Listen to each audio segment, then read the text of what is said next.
Hi, it's Alan Fernie here again with the final one of these little kind of video demonstrations or classes, what you could call them, about the composing of Cool, the new piece for NYBBS 2020.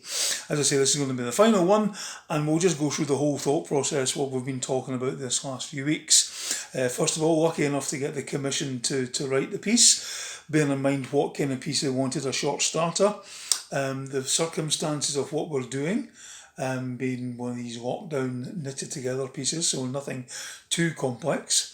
Very much related to the piece I wrote in 2004, which is called Alpha. So having that Scottish feel about it. The Scots element coming from various things we can use, the pentatonic scale we talked about. Okay, and using rhythms like the Scotch snap and folk melodies. We tune in the middle of the piece should have went like this.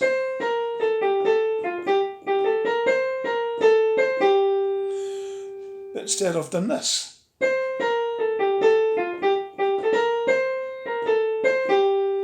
Just giving a slightly more Scottish feel, and using our great rich tapestry of Scottish folk music in the piece as well. For instance, I use this as a cadence, like the end of a phrase or linking from one phrase to another. I use this kind of figure. You know, which is a wee bit like My Love's a Red, Red Rose. Don't mind admitting that. Okay, and you develop the ideas from there. I've said that the piece begins with this, something like that. So I'm going to take that idea and use it all the way out through the piece. There's a lot of that kind of thing going on. And thinking about the overall shape of the thing, as I said, I always make sure the shape of the music is in place before I start writing it. I draw a map to let me know where it is, and then I write a skeleton, maybe just a single line, and I'm left with a big empty full score bar, one line, and that line can be anywhere. Can be in the corner line, could be in the percussion, could be in the trombones, could be anywhere. And then I'll take the score and fill it in, colour it in almost, like you could say, and bear in mind all kinds of things we have to think about with the brass band. The abilities of the players, its future after we reach a certain start, after the piece has been premiered, the future of the piece, the limitations of brass instruments, the fact that we need to breathe, the fact that you don't want to be writing it too stressful, especially for cornets on the face, make it less of a blow, and also the way it's scored and the band it's scored for. As I say, this piece is for NYBBS, so all kinds of interesting things we can do with that.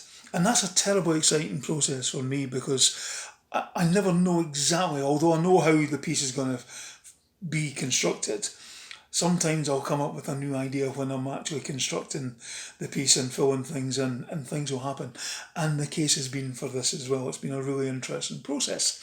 For me, next of all is the delivery, and I'm very, very proud to say that I was speaking to Professor John Wallace last week about something else, and he says I'm very much like the famous Scots classical composer James Macmillan, in so much the fact that I don't use electronics at all when I'm composing. He says James Macmillan does the same thing. He uses pencil and paper. So do I. It works for me. I know it's not perfect, and I know it's maybe a bit old-fashioned, and I know how good the likes of Sibelius and all the rest of it are, but it works for me. That's the main thing. Very, very important. So what will happen is I'll now pass on the full score to my copyist. Now I've got some very nice friends who do stuff for me. I'm very lucky to be involved in a publisher who prints stuff out for me. And in this case, there's a very brave young man who's taken the score on, and he's going to get the score through the post and set it on the Sibelius. And I'll go through the first draft with him, correct it, go through the bits that need to be done, and then hopefully we'll be good to go from there. Always be very modest in your ambitions about a piece. If people like it and they play it, that's the main thing.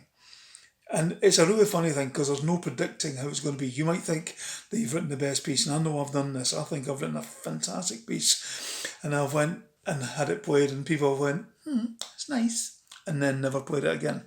And then I'll write a piece I don't think is particularly good, and it's the best thing since sliced bread. So just be very modest in your ambition. Do you know how honest your bandsman colleagues are, be it in NYBBS or in your own town band? They'll be brutally honest with you about your piece of music. That's such a good thing. It really is. It's difficult to take sometimes, but it's such a valuable thing. And that's the whole thing. I want you all to keep learning and developing and making mistakes and learning and listening to music all the time. I'm still doing it, really am. And I'm still looking for my voice. I'm still looking to develop as a composer now I've turned 60. I really want you to do that. I really want more people in our brass band movement in Scotland, young people, to think in these terms. It really is important. I hear it all the time in the folk world.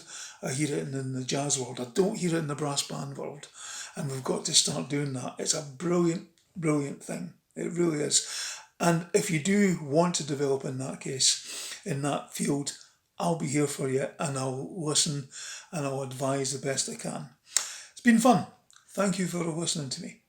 See you soon.